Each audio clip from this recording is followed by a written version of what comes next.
Hello, hello, hello, everybody. Everybody. What's cracking? What's happening? What's going on? How is everybody doing? So, guys, I'm going to start off this way. Let me drink a little bit.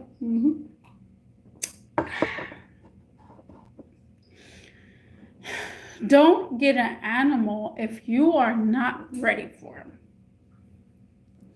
Don't get an animal if you feel like you should have a comfort zone to having an animal. Don't get an animal if you have no time to care for that animal. This is a hardcore lesson through life. A lot of people need to understand. And a lot of people need to recognize. When you get an animal, it doesn't matter what kind. You have to be there for it. Some of the time, people say, oh, cats, you don't really have to be there for. They do themselves. They provide for themselves. They do this. They clean up and blah, blah, blah, blah. Yeah, you can think of it that way. But at the same time, your cat needs your attention as well.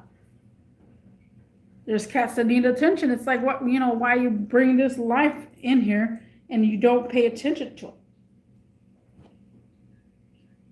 Animals do need attention, no matter if it's a freaking fish.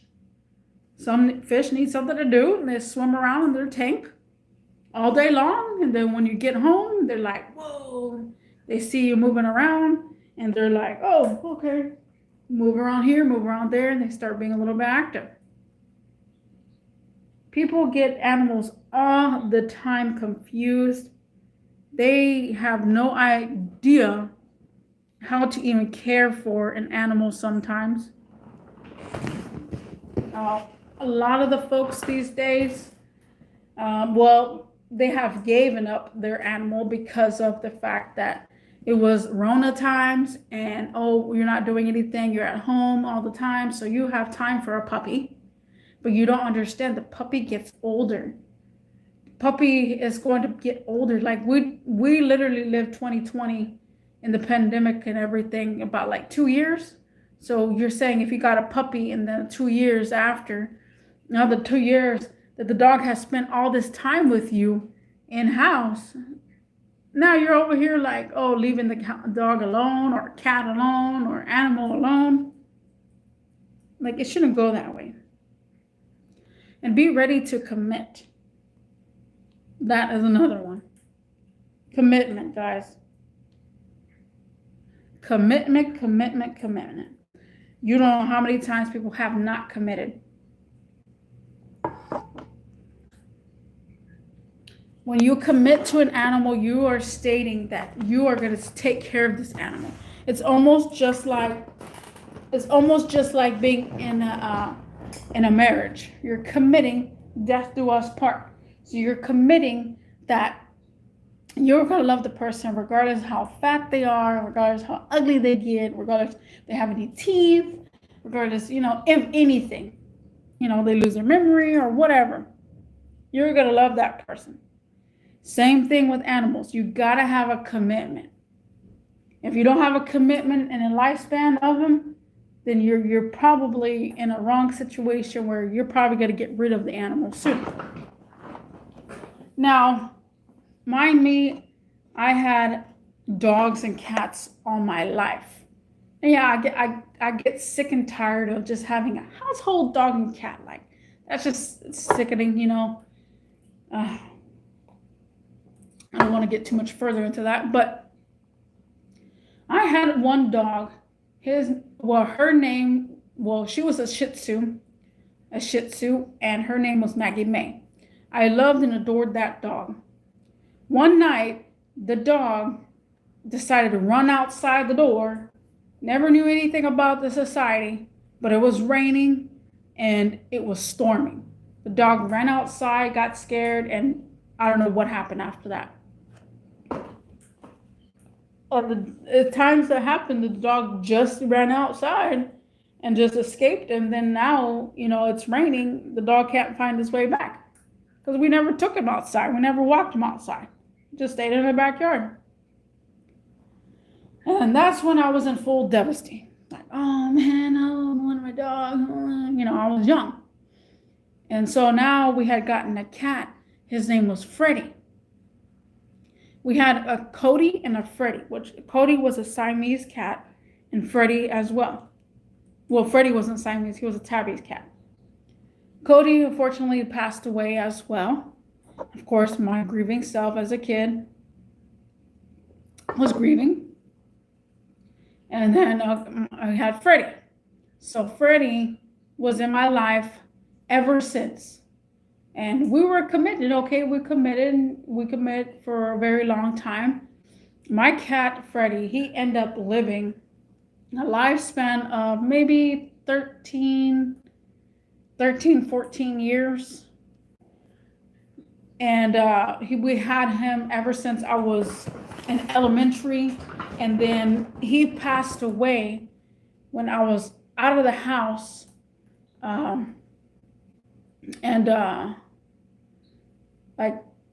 guess I think 13, 14 years old, maybe that cat was.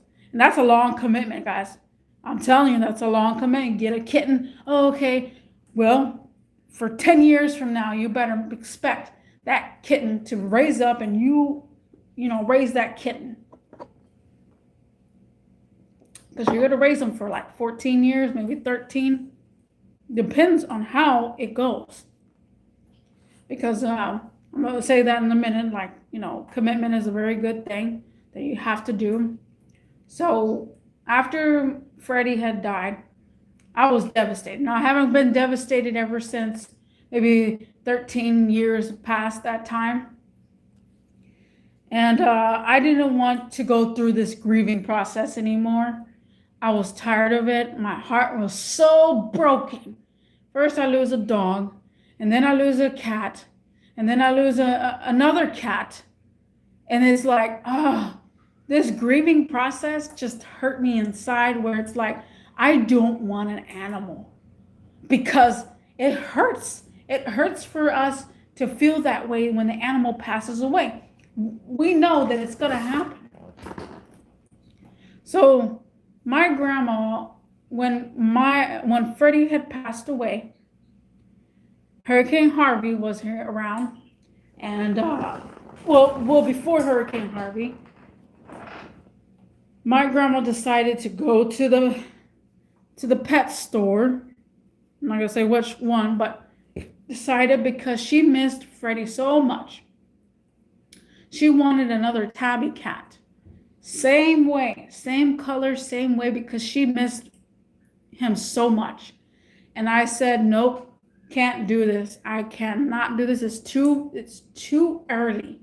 First of all, I'm enough grieving. I don't want to have another cat. I'm not having it in my apartment, but my grandma's having it, and I visit her. And I'm just like, no, I don't think it's the right time. She's like, but I miss Freddie. I miss him. I was like, I know, but you got to grieve it. You miss it, grieve it, and get over it. Don't go for another cat. If your dog, cat, ferret, bird, fish passed away, don't go for another pet. Be realization that pet, yes, could be a substitute of your sadness. But at the same time, realize you're going to have that same sadness maybe in about 10 years. And I just got to say, a commitment, guys. And I wasn't ready for a cat at all. My grandma was grieving, and she found a cat that looked just like Freddie. And when it was growing up, I was like, that does not look like Freddie. That does not look like him. I was like, you cannot make Freddie up. And this time, the cat's name was a tabby cat. His name was Harvey because of Hurricane Harvey. They got him during Harvey time. And his name was Harvey. And my cousin wanted another cat because they had cats on sale for $1. And again, be committed. He was not that committed. He just knew he wanted a kitten. He wanted a kitten so bad. My grandma got him a kitten because, oh, it's a dollar cat. Yeah, well, it's a dollar cat, but still a commitment, a commitment, a commitment, guys. So my cousin got one little kitten. So he got two kittens. He got a tabby cat and a tuxedo cat. And myself, I was not ready at all. Not ready whatsoever. I was tired of grieving. I was tired of, feeling that sadness inside when the animal passes away. So I'm like, you know what? I've been hurt way too many times by people and now by animals. Like, I'm just tired of being hurt. So my grandma said, well, this is now our new family members, which was Harvey, and the other one was Logan. Now, y'all may know Logan because I have him on my TikTok. Whoever doesn't have me on TikTok, you will see the cat named Logan. I didn't attach at all to the tabby cat. My grandma said he looks just like Freddie, and I said no, and I didn't attach at all. Now Logan, I did. Logan, I felt like every single time I was around, Logan would be right there like Freddie, my old cat, would be. And I was like, no, I can't feel this way anymore. I can't. It's annoying. I don't want to feel this way. And then Logan just started coming towards me just like the same way the other cat used to, and started being around me 24/7. And I was like, oh man. And then this was when I said, maybe Freddie reincarnated from a tabby cat to a tuxedo cat. But my grandma still states that this tabby cat is Freddie. And I said, no, it's not. I don't get them mixed up. So I committed a little bit to Logan, which is a tuxedo cat, and Freddie / Harvey is a tabby cat. I was like, okay, you know what? I like Logan, So as time goes on, tabby cats are known to, if you have ever had a tabby cat, they're known to eat until they blow up. My grandma and grandpa always feed the cat. You're only supposed to feed cats only twice a day, not have food in their bowl 24/7. Cats will do that to you. They'll be like, meow, meow, meow. And then you'll be like, what do you want? And then you give them food. They get used to that. Oh, food. I want food. Every time I meow, I want food. Don't get them used to that. So what happened was, my grandma's cat named Harvey / Freddie, he got asthma. And he was only like 3 years old. And when he got asthma, it's because he was overweight. And I told my grandma, the cat is overweight. He cannot move. He will eat sitting down, laying down. He will eat. And I said, you don't see that? You're shortening the lifespan of this cat. My grandma was all like, well, he wants to eat. I was like, well, he wants to eat, but he doesn't need to eat. He needs to run around. Cats need to exercise. They don't let them sleep all day. And then, just, anyways, that's another story. So prior to that, my grandma's cat had asthma. She had to always get like $300, $200 worth of steroids to keep that cat going for not having asthma. And vet bills go up and up and up. And, she noticed that something was going on with him yesterday. And she noticed that he wasn't eating. She noticed that he was dehydrated. She tried to give him water. And this happened in one day. One freaking day.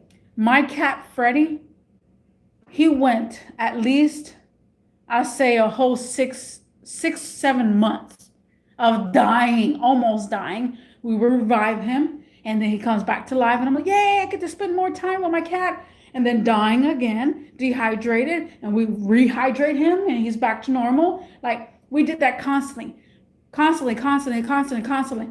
Reviving the cat, coming back to life, having more expectations for the cat. constantly. This cat could not even survive 1 day. He was dehydrated off the max. His hair was all over the place, and he was very dehydrated. My grandma took him in today to get checked out. She said she was all like, "I'm here at the vet because he's not doing too good.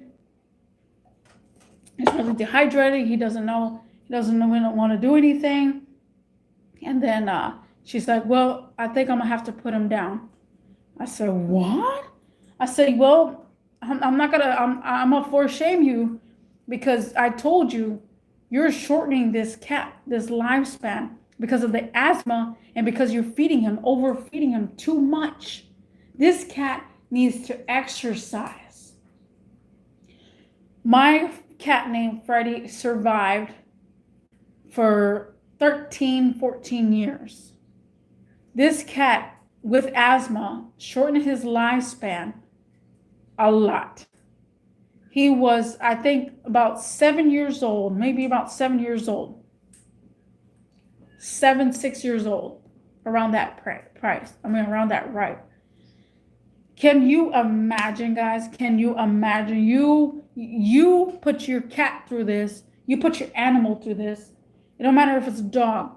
Dogs too. I've seen so many overweight dogs, and they're like, "Oh, my dog wants to eat. My dog wants to eat." And maybe scraps and stuff.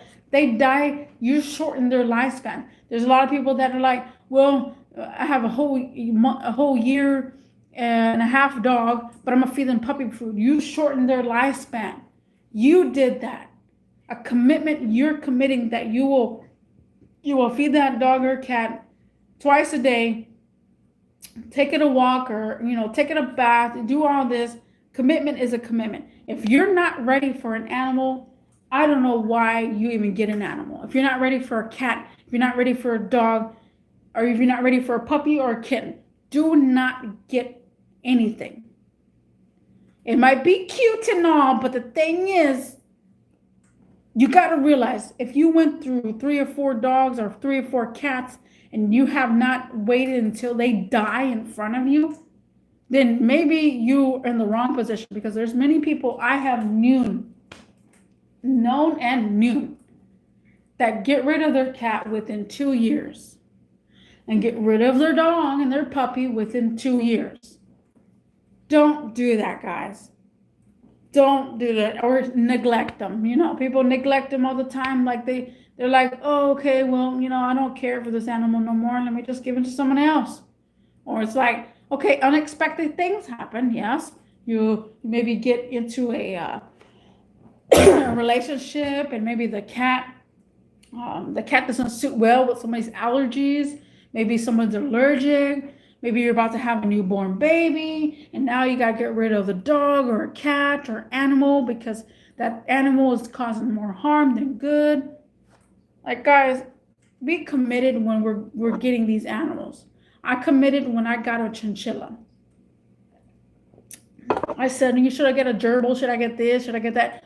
Oh, their approximate time is about 3 years, 2 years. A chinchilla can live at least 10, 11 years, depending on how well you feed them, how well you take care of them, everything else. But yeah, I'm losing my voice because I'm talking a lot. If you keep hearing my rants, thank you. Hit that little like button. What do you think? Have anybody around you, because I have way too many people. I know way too many people that have not committed to an animal and give them up ASAP. And I'll see you in the next one. Peace.